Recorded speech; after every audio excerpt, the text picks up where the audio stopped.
नमस्कार। मैं उस धरती पर खड़ी हूँ जहाँ पर राष्ट्रकवि माखनलाल चतुर्वेदी ने आज़ादी के तराने लिखे थे।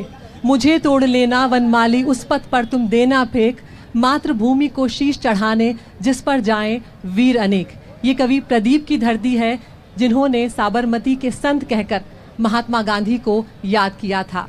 ये किशोर कुमार की धरती है जिन्होंने अपनी बेहतरीन आवाज़ से पूरी दुनिया में नाम तो कमाया, इमरजेंसी के दौर में कांग्रेस की रैली में गाना गाने से इनकार भी उन्होंने कर दिया था।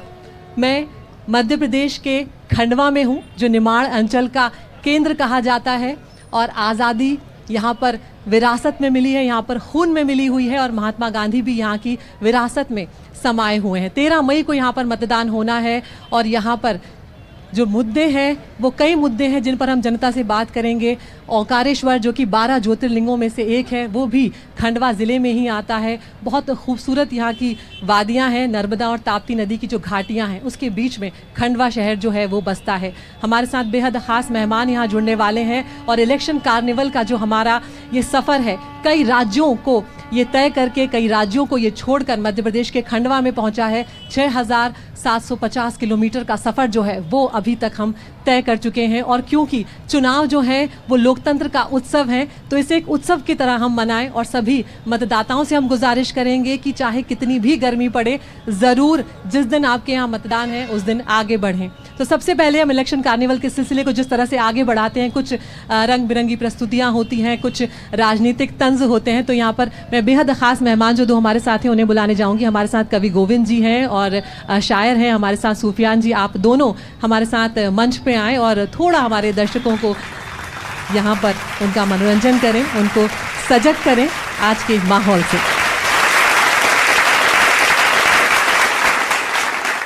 सबसे पहले तो एनडीटीवी का बहुत बहुत धन्यवाद जो हमें आमंत्रित किया।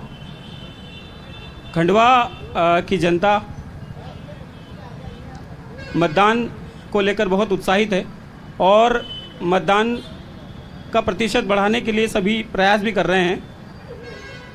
हम जहाँ तक देखें कि देश तरक्की कर रहा है, मजबूत सरकार बनने के बाद देश तरक्की कर रहा है, लेकिन हमारे खंडवा की बात करें तो विकास का रथ बहुत धीमा चल रहा है। मेरी कुछ पंक्तियां हैं जो मैं सुनाना चाहूँगा। जनता के मन की बात है। हम देखते हैं थोड़ी सी हवा चलने पर बिजली गुल हो जाती है। हम देखते हैं थोड़ा सा प्रेशर बनने पर पाइपलाइन फूट जाती है। तो मेरी कुछ पंक्तियां हैं कि कहीं बिजली कहीं पे जल नहीं है, कहीं बिजली कहीं पे जल नहीं है, समस्याओं का कोई हल नहीं है। कहीं बिजली कहीं पे जल नहीं है, समस्याओं का कोई हल नहीं है, नहीं उठती कहीं आवाज़ कोई। ये खंडवा की जनता की नज़र कर रहा हूँ। नहीं उठती कहीं आवाज़ कोई, है सब जिंदा मगर हलचल नहीं है।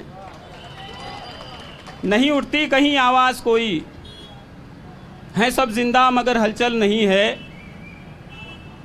उनकी हर समस्या का निवारण, है उनकी हर समस्या का निवारण, हमारी मुश्किलों का हल नहीं है। बहुत खूब, बहुत खूब। है उनकी हर समस्या का निवारण, हमारी मुश्किलों का हल नहीं है, कहाँ से जानवर इंसान में आया। आजकल बेटियों के साथ जो घटनाएं हो रही हैं उस पर ध्यान केंद्रित करते हुए सुनिएगा शेर कि कहाँ से जानवर इंसान में आया, यहाँ तो दूर तक जंगल नहीं है, यहाँ तो दूर तक जंगल नहीं है।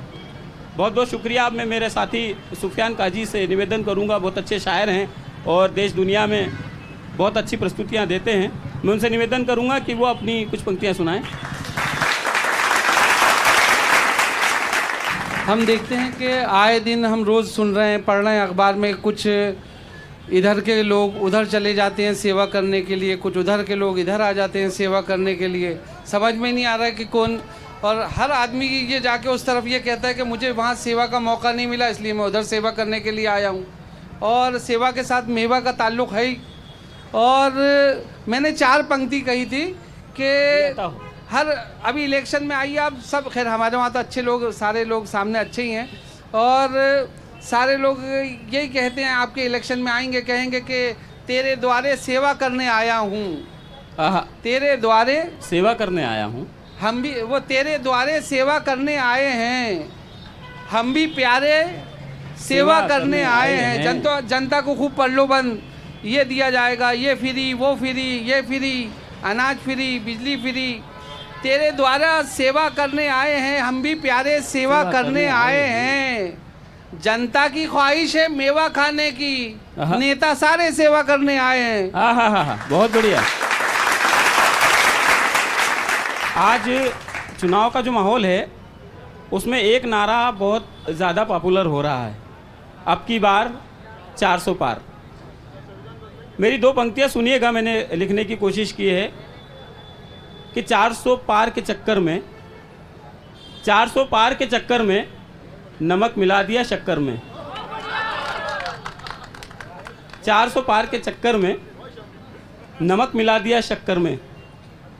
एक मतलब एक शेर यूँ होता है, देखिए किस तरह से दल बदल का काम चल रहा है और बहुत बड़े स्तर पर चल रहा है। ध्यान चाहूँगा 2 पंक्तियों के साथ कि तुम्हारी जो भी मुश्किल है वो सब आसान कर देंगे। तुम्हारी जो भी मुश्किल है वो सब आसान कर देंगे। हमारी बज़्म में आओ तुम्हें सुल्तान कर देंगे। तुम्हारी जो भी मुश्किल है उसे आसान कर देंगे। हमारी बज़्म में आओ तुम्हें सुल्तान कर देंगे। एक बहुत नाजुक सा शेर हुआ है इसमें, चुनाव से हटकर है, मतदान से हटकर है, राजनीति से हटकर है। तो हमारी बज़्म में आओ तुम्हें सुल्तान कर देंगे। सुना है बाद मरने के भी आंखें जिंदा रहती हैं। सुना है बाद मरने के भी आंखें जिंदा रहती हैं। अगर ये सच है तो हम अपनी आंखें दान कर देंगे। अगर ये सच है तो हम अपनी आंखें दान कर देंगे।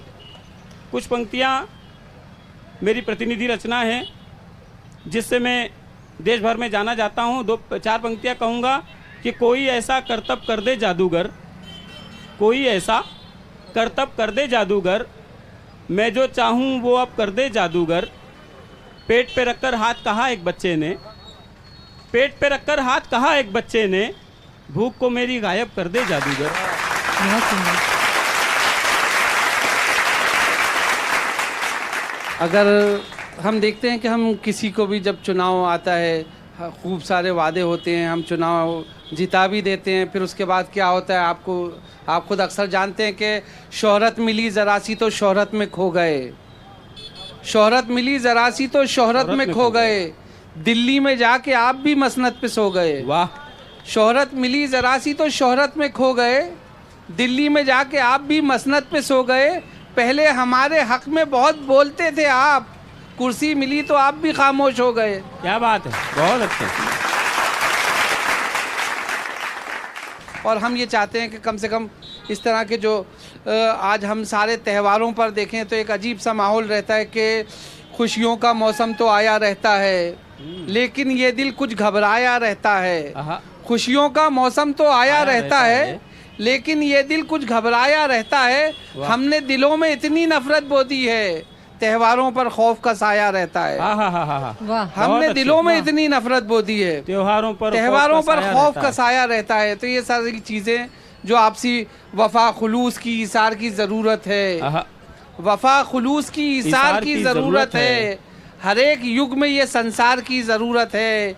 ये नफरतों के दिए बस यहीं बुझा डालो, ज़माने भर को अभी प्यार की ज़रूरत है। और बेहद खास मेहमान हमारे साथ यहाँ पर मौजूद हैं। हमारे साथ मौजूदा सांसद ज्ञानेश्वर पाटिल जी हैं। ज्ञानेश्वर जी, मैं स्वागत करूंगी आपका मंच पर, प्लीज़ पधारिए आप। हमारे साथ कांग्रेस के प्रत्याशी भी हैं नरेंद्र पटेल जी।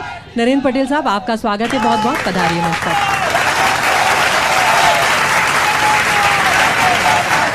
तो हमारे साथ मंच पर मौजूद हैं बीजेपी के मौजूदा सांसद और उम्मीदवार हैं इस बार ज्ञानेश्वर पाटिल जी। हमारे साथ कांग्रेस के प्रत्याशी नरेंद्र पटेल जी मौजूद हैं। एक बार फिर से तालियों के साथ जोरदार स्वागत मैं दोनों प्रत्याशियों का यहाँ पर करूंगी। और एक बहुत खूबसूरत तस्वीर अभी हमने यहाँ पर देखी, जब दोनों मंच पर आए तो एक दूसरे से जिस तरह से गर्मजोशी से हाथ मिलाया। ये एक जो राजनीतिक अलगाव हम देखते हैं बीच बीच में, लेकिन ये जो गर्मजोशी है ये बनी रहे तो जनता को भी एक अच्छी भावना आती है कि ये युद्ध नहीं हो रहा है, ये चुनाव है, आज नहीं कल सत्ता बदलती रहती है। तो सबसे पहले ज्ञानेश्वर जी, मैं यहाँ पर आपके पास ही आना चाहूँगी। क्योंकि आप मौजूदा सांसद हैं, आप सत्ता में हैं बहुत लंबे वक्त से।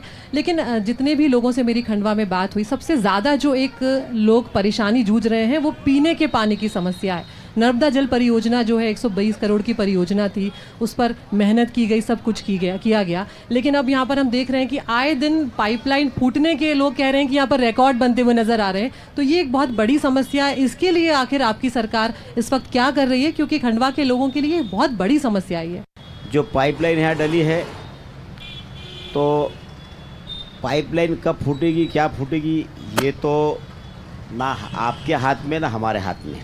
कोई प्रेशर कई बार आता है, ज़्यादा प्रेशर की वजह से भी हो जाता है। मैंने यही गुजारिश की थी, आप लोगों से बात रखने देंगे रहा सवाल जी कि हमारे खेतों में भी पाइपलाइन है, तो खेतों की भी कई बार फूटती है, लेकिन कोई फूट गई तो इसके लिए कोई षड्यंत्र है या जानबूझ के पानी दिया है। हमारा उद्देश्य है एक एक व्यक्ति के घर तक नल से जल पहुंचाना, और उस दिशा में भारतीय जनता पार्टी की सरकार ने सिर्फ खंडवा ही नहीं, पूरे देश की जनता के घर तक पानी पहुंचाने का जल जीवन मिशन के माध्यम से कर रही है। और क्योंकि खंडवा पिछले 20 वर्षों के अंदर भारतीय जनता पार्टी की सरकार ने विकास किया है, और उसकी बदौलत खंडवा बहुत सारे चौओर खंडवा बड़ा है, और जिससे पानी की दिक्कत तो जो कुछ क्षेत्र में थी, तो उसके लिए 137 करोड़ रुपए की योजना फिर से हमारी भारतीय जनता पार्टी की मोदी जी की सरकार ने और तत्कालीन मुख्यमंत्री शिवराज सिंह चौहान जी ने स्वीकृत किए। उसका काम भी चालू है। आने वाले समय में खंडवा के किसी भी घर में पानी की दिक्कत नहीं रहेगी। नरेंद्र पटेल जी, अगर आप सत्ता में आते हैं तो ये जो वादा कर रहे हैं, क्या आप उससे बेहतर विकल्प जनता के सामने रख सकते हैं इस वक्त? मैं सर्वप्रथम तो आपको ये बात बता दूं कि ये पानी की पेयजल की योजना खंडवा के लिए अरुण यादव जो सांसद थे वो लेके आए थे। सर्वप्रथम झूठ ही इन्होंने बात झूठ से ही चालू की है, और इसमें इतना भ्रष्टाचार हुआ है कि इसमें पीवीसी का पाइप डाल दिया गया है, जबकि लोहे की पाइपलाइन की बात थी, और वो पीवीसी का पाइप डला, और इतना भ्रष्टाचार हुआ कि जगह जगह से प्रेशर लीक हो रहा है। जो पाइप होना चाहिए था वो आकार का नहीं है, और खंडवा की जनता को पानी पीने के लिए नहीं मिल पाया। ये 2012-13 की बात है, जो जब से 10 साल हो गए पूरे खंडवा को पानी नहीं मिल पाया अभी आज तक। ये बिल्कुल सरासर गलत बात है कि खंडवा में कांग्रेस की सरकार जब थी तो रोज टैंकरों से पानी आता था, और उस पानी के टैंकरों में कितना भ्रष्टाचार होता था, इस बात का आप एक एक व्यक्ति से पूछो। मेरा इस वक्त सवाल ये कि अगर नरेंद्र पटेल जी पानी यदि किसी ने दिया तो भारतीय जनता पार्टी की सरकार ने दिया है। ठीक है नरेंद्र पटेल जी, आप अपनी बात, माननीय पटेल साहब जो कह रहे हैं, नरेंद्र पटेल जी आप अपनी बात इस तरह से पूरी करिए कि आप जनता को क्या देने वाले हैं अगर आप सत्ता में आते पीने की पानी की समस्या को लेकर। देखिए साहब, सर्वप्रथम तो यह है कि पिछले 20 वर्षों से इनकी सरकार है, नगर पालिका हो, महानगर निगम हो, हर जगह 20 साल से, और 30 साल से सांसद है, और 10 साल से यहाँ देश में सरकार है, और 20 साल से कांग्रेस की बीजेपी की सरकार है मध्य प्रदेश में। लेकिन खंडवा में आज तक किसी भी प्रकार का विकास कार्य नहीं हुआ। ये आपने खुद बताया अभी जनता को, मैंने नहीं बताया, आपने बताया जनता को। अभी मैं ये कहना चाहता हूँ कि ये कार्य अगर कभी होगा तो कांग्रेस पार्टी जो करती है वो करके दिखाएगी। सुभाष यादव जी ने नर्मदा जी पर ओंकारेश्वर डैम और इंदिरा सागर डैम बना के दिया है, और लिफ्ट इरिगेशन से। लेकिन फिर नरेंद्र पटेल जी, फिर सवाल आपसे ये होगा कि जब आप जनता के पास जाते हैं तो इस तरह से आप अपने मुद्दे या अपनी बातें क्यों नहीं पहुंचा पा रहे हैं? ये पिछले 23 सालों का हम देख रहे हैं। 1996 से सिर्फ 2009 में कांग्रेस एक बार सत्ता में आई है। पिछले लगातार 1996 से अगर आ रही है तो कहाँ पीछे रह जा रही है जनता तक अपनी बात पहुंचाने में कांग्रेस? मैं कह रहा हूँ कि चाहे वो बुरहानपुर की ताप्ती मिल हो, नेपानगर की पेपर मिल हो, चाहे खंडवा का मेडिकल हॉस्पिटल हो, चाहे वो मानधाता का पावर प्लांट हो, बड़भा का पावर प्लांट हो, ये अरुण यादव जी की देन है। दूसरी चीज मैं आपको ये बता देना चाहता हूँ कि निश्चित तौर से जब काम किया है तो करके दिखाएंगे, और मैं जो वादा करूंगा मैं सच बोलता हूँ, झूठ नहीं बोलता हूँ, और जो काम का वादा करूंगा वो करके दिखाऊंगा। ठीक है ज्ञानेश्वर जी, यहाँ पर एक और जो बड़ी समस्या है, क्योंकि आप यहाँ पर मौजूदा सांसद हैं, लोग उम्मीद लगा कर रखते हैं आपसे। यहाँ पर यातायात एक बहुत बड़ी समस्या धीरे धीरे बनता जा रहा है। बाईपास की मांग को लेकर लोग अब परेशान होने लगे हैं। हम देख रहे हैं कि यहाँ पर अब जाने जा रही हैं। अभी हाल ही में एक छोटे बच्चे की मौत भी हुई है, तो एक्सीडेंट के जो केसेस है वो बढ़ रहे हैं। आखिर बाईपास का काम जो है वो कितना और यहाँ पर खंडवा की जनता को इंतजार करना होगा? देखिए, बाईपास के ऊपर भी हम वर्क कर रहे हैं और मैं आपको इस बात का आपके माध्यम से खंडवा की जनता को विश्वास दिलाना चाहता हूँ कि इस 5 वर्षों के अंदर बाईपास की सौगात भी खंडवा को मिलेगी और उससे खंडवा के जो ट्रैफिक चल रहा है उससे निजात मिलेगी। निजात बिल्कुल निश्चित रूप से देंगे। आपने तो इतने साल आपकी सरकार होने के बाद आपने कुछ किया नहीं, कई झूठ नहीं बोल रहे हैं, डंकी की चोट पर बोल रहे हैं कि मोदी जी की गारंटी वाली सरकार है, आप बाईपास का काम भी हो रहा है। ठीक है, अभी आपको कम वक्त हुआ है यहाँ पर, तो आप ये भी बताइए कि आप अपने काम पर या मोदी जी के नाम पर आप जनता के बीच में जा रहे हैं? दोनों के मोदी जी के नाम पर भी और मेरे 2.5 साल के काम पर भी। मैंने 2.5 साल के अंदर 137 करोड़ रुपए की योजना पानी के यहाँ पर स्वीकृत करवाई है और इंदौर से लेकर इच्छापुर तक के रोड को गति देने का काम मैंने किया है और इंदौर से लेकर अकोला तक ब्रॉडगेज के लिए 2500 करोड़ रुपए का बजट में प्रावधान किया है। खंडवा के नागरिकों के लिए पासपोर्ट ऑफिस की सुविधा इंदौर और भोपाल के बाद पहला पासपोर्ट ऑफिस हमारे खंडवा को देने का काम किया है और 350 करोड़ रुपए की लागत का सर्व सुविधा रेलवे स्टेशन देने का काम किया है। खंडवा में मैंने 2.5 साल के अंदर जो देने था वो देने का काम किया है और खंडवा की जनता का विश्वास और भरोसा मेरे पर पूरा है और 5 साल के लिए भी खंडवा की जनता पूरा आशीर्वाद देगी और प्रधानमंत्री मोदी जी के हाथ मजबूत करेगी। ठीक है, तो यहाँ पर ज्ञानेश्वर जी अपने कामों की बात गिनवा रहे हैं। नरेंद्र जी, एक बहुत ही मुश्किल सवाल कांग्रेस के लिए ये है, पिछले लोकसभा चुनाव में 29 में से 28 सीटें बीजेपी जीत कर निकाल गई थी। इस बार वो 29 में से 29 सीटों का टारगेट कर रहे हैं। कैसे इस चुनौती से आप लोग पार पाएंगे? क्या तैयारियां हैं, क्या रणनीति है कांग्रेस की? ऐसा है कि निश्चित तौर से जो पिछले 10 वर्षों में महंगाई, बेरोजगारी, भ्रष्टाचार और अत्याचार, ये 4 मुद्दे हैं जो पिछले 10-20 वर्षों से यही चले आ रहा है। दूसरी चीज़ मैं आपको बता दूं कि जो मोदी जी ने वादे किए थे, वो चाहे 15 लाख हो, चाहे गेहूं की बात हो कि 27, अभी पिछले 5 महीने पहले 2700 रुपये गेहूं हम खरीदेंगे विधानसभा के टाइम का, आज 2275 रुपये में बिकने को तैयार नहीं है। किसान से गेहूं खरीदने को तैयार नहीं है। उनने वादा था कि अच्छे दिन लाऊंगा। मैं समझता हूं कि गरीब लोग जो आज की तारीख में अपने सामान्य परिवार के लोग हैं, उनकी कंडीशन ये है कि वो अपना बच्चों का पालन पोषण नहीं कर पा रहे हैं, अपने बच्चों को विद्यालय के अच्छे स्कूल में नहीं पढ़ा पा रहे हैं। किसानों की ये कंडीशन है कि अपनी फसल का दाम पिछले 10 वर्षों में जो था वो आज भी वही का वही दाम है और उनकी लागत 2 गुना से 3 गुना हो गई। अगर कभी मैं ये कहना चाहूँ कि दवाई अगर कोई व्यक्ति बीमार पड़ जाता है तो जो दवाई अपने को खरीदना रहती है वो पिछले 2 वर्षों में मेडिकल स्टोर पर प्रचार करने गया था, वहाँ पूछा, बोले 3 गुना कीमतें बढ़ गई है, 3 गुना। तो ये महंगाई की बात है। मैं ये कहना चाहता हूँ कि इस दौर पे ये सब हमने अपने मतदाता भाइयों को बता रहे हैं कि इतनी महंगाई की मार है और उसमें निश्चित तौर से हमको समर्थन मिल रहा है और कांग्रेस की जो है, मैं कह रहा हूँ कि 12 से 13 सीटें मिलने वाली मध्य प्रदेश में। अच्छा, आप ये यहाँ पर कह रहे हैं कि मध्य प्रदेश में कांग्रेस को 12 से 13 सीटें मिल सकती है? बिल्कुल मिलेगी। बहुत बड़ा दावा यहाँ पर कांग्रेस पार्टी कर रही है। जी, पूरी करिए अपनी बात, फिर दूसरी बात पूछूंगी। हाँ, मैं आपको एक बात और अच्छे से बता देना चाहता हूँ कि हम 5 गारंटी लेके आ रहे हैं जी पूरे भारत के लिए जी। उसमें युवाओं को रोजगार, नारियों के लिए, गरीब महिलाओं के लिए 1 लाख रुपए प्रति वर्ष, युवाओं को जब ट्रेनिंग देने जाएंगे उनको अगर ट्रेनिंग देने जाते हैं तो उनको एक वर्ष में 1 लाख रुपए दिए जाएंगे। मगर जो लाडली बहनें पहले से ही बीजेपी के पक्ष में है, उनको ये बात पहुंचा पाई है कांग्रेस पार्टी की हम 1 लाख रुपए सालाना देने जा रहे हैं? पहुंचा चुके हैं, है ना। उसके बाद मैं कहना चाहता हूँ कि सबसे मेन चीज है कि जो किसानों के लिए हमने समर्थन मूल्य की बात कही है कि किसान अपनी फसल जब लगाने से पहले अगर बात करें तो किसान को मालूम पड़ना चाहिए कि चने के भाव क्या है, गेहूं के भाव किस भाव से बिकेंगे, तो वो कम से कम वो अपनी फसल का चयन कर सके कि मैं कौन सी फसल बोना चाहूँ और उससे मेरे को आमदनी ज़्यादा होगी। ठीक है ज्ञानेश्वर जी, यहाँ पर बुरहानपुर के जो किसान हैं केले की खेती वो करते हैं, और प्रोसेसिंग यूनिट को लेकर लगातार किसानों की मांग रही है। दूसरे आसपास के किसान हैं दूसरे इलाकों के, वो सिंचाई को लेकर परेशान हैं। तो ये दोनों समस्याओं पर मैं आपसे जवाब चाह रही हूँ। एक तो जो बुरहानपुर में केले की खेती कर रहे किसानों के लिए प्रोसेसिंग यूनिट, और सिंचाई का जो पानी किसानों तक नहीं पहुँच पा रहा है वो। देखिए, सबसे पहले तो मैं आपके माध्यम से एक बात कहना चाहूँगा जी, कि हमारे मित्र नरेंद्र पटेल जी ने भी एक बात कही कि महंगाई की बात।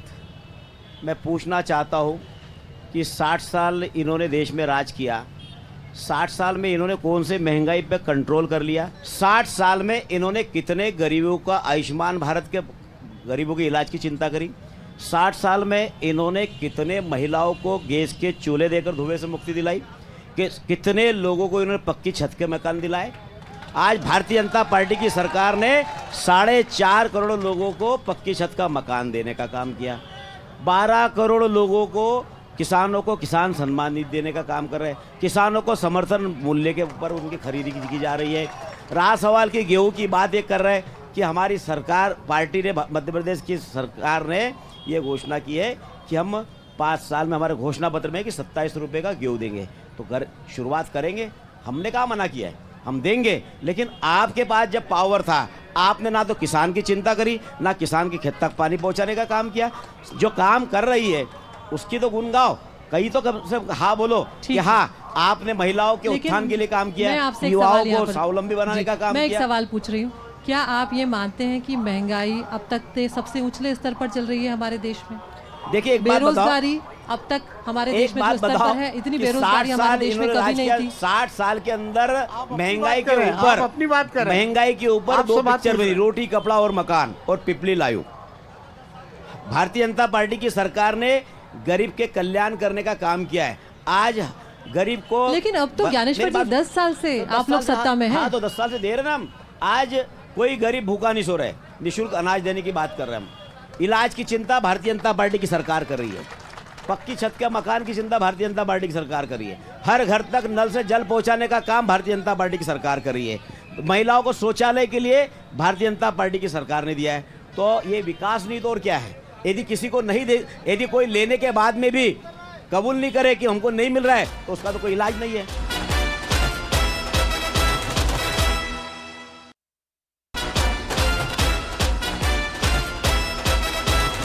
निशात हमारे सहयोगी हैं यहाँ पर। निशात, आप लंबे वक्त से खंडवा कवर कर रहे हैं। एक छोटी सी तस्वीर, आप एक खाका खींचिए कि पिछले कुछ दशकों में कहाँ पहुँचा है खंडवा, आसपास के जो क्षेत्र हैं वो।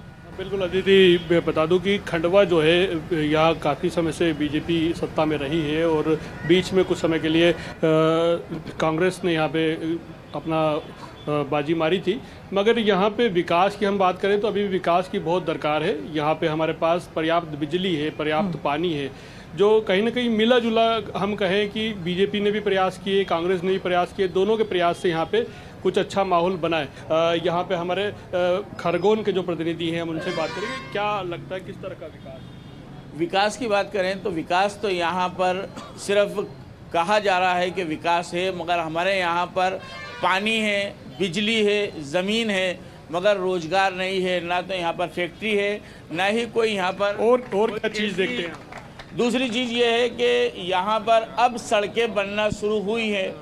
इससे पहले पिछले 10 सालों के अंदर सड़कों की दरकार थी, सड़कों की वजह से बहुत एक्सीडेंट होते थे। अब जाके पिछले 1 साल से सड़क बनना शुरू हुई है बतौर खास, जो कि निमाड़ और मालवा को जोड़ने वाली इंदौर इच्छापुर हाईवे, जो अब बन रहा है, और वो भी अभी तक अधूरा है। बिल्कुल, तो यानी कि जिस तरह से निशात और हमारे सहयोगी बता रहे हैं कि यहाँ पर बहुत गुंजाइश है, अभी विकास होने की, बहुत सारे मुद्दे हैं। जनता के बीच में चलते हैं, लोगों से बात करते हैं। जी, आपका नाम क्या है? मेरा नाम है फारूक मंसूरी, और विधायक और सांसद, माननीय सांसद महोदय से मेरा एक सवाल है कि जो खंडवा बस स्टैंड आपने हटाया, 2 किलोमीटर दूर किया है, और जनता और छात्र छात्राएं 100, 150, 20, 50 रुपये पर दिन किराया दे के जा रही है, तो उनकी सुविधा के लिए आपने क्या कदम उठाए वहाँ तक पहुँचाने के लिए? बेटा, मेरा नाम अर्जुन काले, हम शिक्षित हैं और बेरोजगार है, और अभी की फ़िलहाल में हम एक सेल्स की नौकरी कर रहे हैं। और हाँ, माननीय सांसद जी से मेरा एक ही रिक्वेस्ट है, सरकारी प्रक्रिया में इतना करप्शन क्यों है? हम यदि स्वरोजगार के मुद्दे उठा रहे और कोई सी लोन की फाइल लगा रहे हैं, तो सरकारी विभाग लोन की फाइल तो अप्रूव कर देता है, बाकी बैंकें क्यों हमें रोक देती है? बहुत बड़ी ये बात है, सांसद जी और कांग्रेस के प्रत्याशी नरेंद्र जी, आप दोनों सुन रहे होंगे। मैं आप लोगों के पास भी आऊँगी, यहाँ पर हम कुछ और सवाल लेते हैं। जी मैम, मेरा नाम योगेश जोशी है। 8 से 8 महीने पहले मैं हिमाचल प्रदेश में फंसा था श्रीखंड कैलाश यात्रा पर। यहाँ पर जितने लोग बैठे हैं लगभग सभी लोगों को मेरे बारे में पता है। मैम, मैं कांग्रेस के प्रत्याशी जी से ये बात करना चाहूँगा, एक प्रश्न पूछना चाहूँगा। जब मैं वहाँ पर फंसा था, वहाँ पर कांग्रेस की गवर्नमेंट थी, मैंने यहाँ पर लगभग बीजेपी और कांग्रेस के सभी नेताओं से संपर्क साधा था, जिसमें मुझे सिर्फ आश्वासन मिला कि हमारी वहाँ पर गवर्नमेंट है, हम आपको आधे घंटे में रेस्क्यू कर रहे हैं, 2 घंटे बाद रेस्क्यू कर रहे हैं। बाकी वहाँ पर सिर्फ आश्वासन मिला। मुझे सिर्फ जो अपने ज्ञानेश्वर पाटिल जी है, उन्होंने वहाँ दिल्ली बात करके एनडीआरएफ की टीम भिजवा कर मुझे वहाँ से निकाला। आज अगर मैं जिंदा खड़ा हूँ तो बीजेपी की बदौलत खड़ा हूँ। तो यहाँ पर ये भी देखना होगा कि लोगों के निजी अनुभव कैसे हैं। एक व्यक्ति हमारे सामने हैं जो रोजगार की बात कर रहे हैं, वो सरकारी विभाग में जाते हैं, उनकी फाइल अटक जाती है। वहीं दूसरे व्यक्ति हैं जिनको बात करने पर बीजेपी के सांसद ने बचाया है। तो दोनों के अनुभव सामने हैं। आप कुछ कहना चाहते हैं? मैडम, मैं संजय गिरी, मैं आपको ये बताना चाहता हूँ कि यहाँ कांग्रेस को कांग्रेस ही निपटाते हैं। और मेरे को तो डर ये लग रहा है, अभी आपने बोला यहाँ नरेंद्र पटेल बैठे थे, कहाँ गए? तो मैंने कहा कि बीजेपी में तो नहीं चले गए। पार। अच्छा, तो चलिए, ये भी अपने आप में एक बड़ा मुद्दा है कि कांग्रेस में जो भागम भाग चल रही है, वो भी एक मुद्दा जनता के बीच में बना हुआ है। मैं एक बात कहना चाहूंगी कि ये कहावत है कि आग लगती है जब ही धुआं उठता है। तो जनता पार्टी ने काम किया है, नर्मदा परियोजना जो पाइपलाइन फूट रही है, तो जनता पार्टी ने काम किया, इसीलिए तो पाइपलाइन फूट रही है। मैडम, एक पाइपलाइन फूट रही है और वो उसके लिए स्वीकृत भी है। सपने नहीं हकीकत बुनते हैं, सपने नहीं हकीकत बुनते हैं, तभी तो मोदी जी को चुनते हैं। कुछ और पक्ष को भी सुन लेते हैं। जी, आप कांग्रेस की कार्यकर्ता है जी, कहिए। ये खंडवा की ये विडंबना है कि 25 साल से इनके सांसद हैं, महापौर हैं, विधायक इनके हैं, पर विडंबना है कि एक अच्छा रोजगार नहीं दे पाए यहाँ की खंडवा की जनता को, अच्छा पीने का पानी नहीं दे पाए। आज ये विडंबना है कि यहाँ के बच्चों को पलायन करना पड़ रहा है। और ये अगर ये बात करते हैं, ये देखिए बीजेपी के कार्यकर्ता हैं, ये खुद ही मुँह से बोल रहे हैं कि बीजेपी ने काम किया इसलिए पाइपलाइन फूट रही है। यहाँ पर कार्यकर्ता जो है वो काफी जोश में आ गए हैं, लेकिन कई मुद्दे जो यहाँ पर लोगों ने उठाए, उन पर भी हम कोशिश करेंगे दोनों पक्षों से बात करने की। ज्ञानेश्वर जी, आप सत्ता में हैं, आपके लिए बहुत सारे सवाल थे रोज़गार को लेकर, खासकर वो जो युवा वहाँ पर थे जो कह रहे थे कि वो पढ़े लिखे हैं लेकिन वो सेल्स का काम करते हैं, उनको रोज़गार की दिक्कत है, वो जब विभाग में जाते हैं तो भ्रष्टाचार बहुत ज़्यादा है। तो ये कोई नई बात नहीं है ज्ञानेश्वर जी, सरकारी विभाग में भ्रष्टाचार? देखिए, ऐसा है जी कि मैं समझता हूँ कि भ्रष्टाचार रोकने का जितना पर्याप्त मात्रा में काम भारतीय जनता पार्टी की सरकार में हुआ है, आज कोई भ्रष्टाचार लेने के लिए कोई अधिकारी यदि पैसे लेता है तो लोकायुक्त की कार्रवाई भी तत्काल होती है। लेकिन यदि कोई किसी से मांग रहा है तो आपने बिल्कुल निश्चित बड़ा मन करके उसमें आकर शिकायत करना चाहिए, और उसमें उसका चाहे कितना ही बड़ा अधिकारी हो उसके खिलाफ कार्रवाई होगी, हो रही है जी। और रहा सवाल कि हमारे कुछ मित्र लोग कह रहे हैं कि 25 साल से इनका सांसद है, महापौर है, विधायक है, तो भाई हमारी सरकार ने, हमारी पार्टी काम कर रही है, विकास की काम हो रहा है, इसलिए तो जनता यहाँ पर लगातार हमको जिता रही है। जी, जो सवाल एक व्यक्ति वहाँ पर पूछ रहे थे कि कांग्रेस में बहुत ज़्यादा, खासकर विधानसभा चुनाव के बाद हमने देखा कि बहुत ज़्यादा आपकी पार्टी से लोग छोड़कर जा रहे हैं। एक नेतृत्वहीनता की बात जो कांग्रेस को लेकर कही जाती है, उससे आप लोग भी दो चार हो रहे हैं, इससे आप इनकार नहीं कर सकते। लेकिन जब आप जनता के बीच जाते हैं तो इस सवाल का क्या जवाब देते हैं? आप वही जवाब आप अभी भी दे दीजिए। कई लोग कांग्रेस छोड़ के गए हैं जी, लेकिन सवाल इस बात का है कि जो भ्रष्टाचार की बात की थी, भ्रष्टाचार आजकल श्रेष्ठाचार में बदल गया है, और भ्रष्टाचार की भी 4 गुनी 400 सीट जैसा है ना, तो 4 गुना भ्रष्टाचार बन गया है। वॉशिंग मशीन की बात कर रहे हैं क्या आप? वॉशिंग मशीन, देखिए अब सवाल इस बात चलिए, का इस बात पे ज्ञानेश्वर जी के चेहरे पर भी देखिए हंसी आई है, ये अच्छी यही बात मैं है। कहना चाह रहा हूँ जी, कि जो ईडी का डर बताते हैं और कहीं प्रकार के ईडी का डर हर किसी को देते हैं। नरेंद्र पटेल को खरीद के देख ले, मोदी जी आ जाए, नरेंद्र पटेल को खरीद के देख ले कोई, अच्छा, क्योंकि मैं किसान हूँ, और नरेंद्र पटेल को जिस दिन खरीद लेंगे उस दिन कांग्रेस, अगर नरेंद्र पटेल को भारतीय जनता पार्टी ने खरीद लिया उस दिन कांग्रेस पूरे भारत में समाप्त हो जाएगी। ज्ञानेश्वर जी, अब आप दोनों से ये सवाल है, हालांकि मैं जनता के बीच तक गई, लेकिन यहाँ पर आप लोगों ने ये बात ही नहीं रखी कि बुरहानपुर वर्सेस खंडवा का जो मुद्दा है वो होता है, क्योंकि लोगों के मन में ये सवाल होता है कि बुरहानपुर का जो है उम्मीदवार वो क्यों लाया जाता है, बुरहानपुर से क्यों लाया जाता है, खंडवा से क्यों नहीं उठाते, ये दोनों पार्टियों में ये समस्या क्यों है? ज्ञानेश्वर जी, पहले आप जवाब दीजिए। ऐसा है कि बुरहानपुर और खंडवा संयुक्त जिला रहा है जी, और हमने खंडवा को हमेशा बड़ा भाई का दर्जा दिया है, बड़ा भाई माना है ना। और रहा सवाल कि खंडवा और बुरहानपुर के बीच में कहीं से कहीं तक कोई दुर्भावना नहीं है, ना कहीं से कहीं तो कोई गलत फहमी है। लोकल लोगों को क्यों नहीं उम्मीद? आपके बीजेपी में तो बहुत सारे लोग खंडवा से भी बिलोंग करते हैं जो सालों से आएगा दशकों से यहाँ रह रहे हैं, उनको क्यों नहीं उम्मीदवार बनाया जाता है? लोकसभा क्षेत्र का विषय है तो लोकसभा क्षेत्र से आएगा, कोई बाहर का लोकसभा क्षेत्र के बाहर का व्यक्ति नहीं आ रहा है। और मैं वोटर हूँ, मैं खंडवा में जिला पंचायत का अध्यक्ष भी रहा हूँ, खंडवा में मेरा निवास भी रहा है, मैंने खंडवा में निवास भी किया है। तो खंडवा और बुरहानपुर का विषय है, कुछ लोगों की देन है, लेकिन ऐसा कुछ भी कहीं से कहीं तक नहीं है। और खंडवा की जनता ने हमेशा बुरहानपुर के जो भी व्यक्ति रहा हो, चाहे स्वर्गीय नंद कुमार सिंह चौहान जी रहे हो, चाहे स्वर्गीय महेंद्र सिंह जी रहे हो, चाहे स्वर्गीय शिव कुमार सिंह जी रहे हो, सबको भरपूर आशीर्वाद दिया है। और मुझे भी खंडवा की जनता का भरपूर आशीर्वाद है और इस बार भी भरपूर आशीर्वाद खंडवा की जनता दे रही है। इस बात का जवाब आपको भी देना होगा। बुरहानपुर से आप लोग ज्यादा उम्मीदवार उतारते हैं, खंडवा से नहीं उतारते। पिछले जो अब तक के चुनाव देखे जा रहे हैं, 4 बार सिर्फ बुरहानपुर खंडवा से उतारे गए, बुरहानपुर से ज्यादा बार। क्या वजह रही है इसकी? निश्चित तौर से ये एक चयन होता है, लेकिन हमारे द्वारा कालीचरण जी सकरगाया 2 बार चुनाव लड़ चुके हैं खंडवा से। वहाँ से ठाकुर महेंद्र सिंह जी, ठाकुर शिव कुमार सिंह जी चुनाव लड़े हैं, जीते हैं और इस क्षेत्र का विकास किया है। कई प्रकार का उन्होंने शुगर मूल के माध्यम से कृषकों का फायदा किया। जब अरुण यादव जी को मौका मिला खरगोन के, तो निश्चित तौर से उन्होंने इस क्षेत्र में 77,000 करोड़ रुपए का 5 साल में निर्माण किया है। पावर प्लांट 11,000 करोड़ का, बढ़वा में 11,000 करोड़ रुपए का निर्माण, पंधाना विधानसभा में हॉस्पिटल 1200 करोड़ रुपए नेपा मिल को दिए हैं, 230 करोड़ रुपए हॉस्पिटल मेडिकल कॉलेज और 320 करोड़ रुपए ताप्ती सूत मिल को दिए हैं। ये विकास वाला आदमी होना, वो प्रतिनिधित्व कहाँ से करे ये तात्पर्य नहीं है। तात्पर्य यह है कि विकास की सोच कौन रखता है। अब ओंकारेश्वर की बात करते हैं। 12 ज्योतिर्लिंगों में से एक खंडवा जिले में आता है ओंकारेश्वर ज्योतिर्लिंग जो है।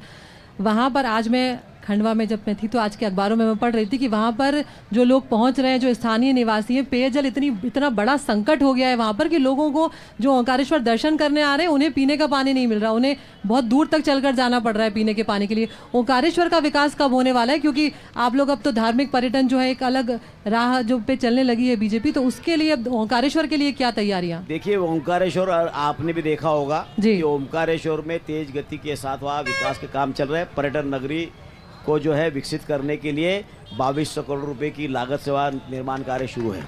और कमलनाथ जी ने स्टार्ट किया था वो देना। पूरी तरह से जो ओंकारेश्वर है, जिस तरह से महाकाल लोक का निर्माण हुआ है उसी तर्ज पर हो रहा है। आपने तो कुछ करने का प्रयास नहीं किया, आपने कुछ नहीं किया।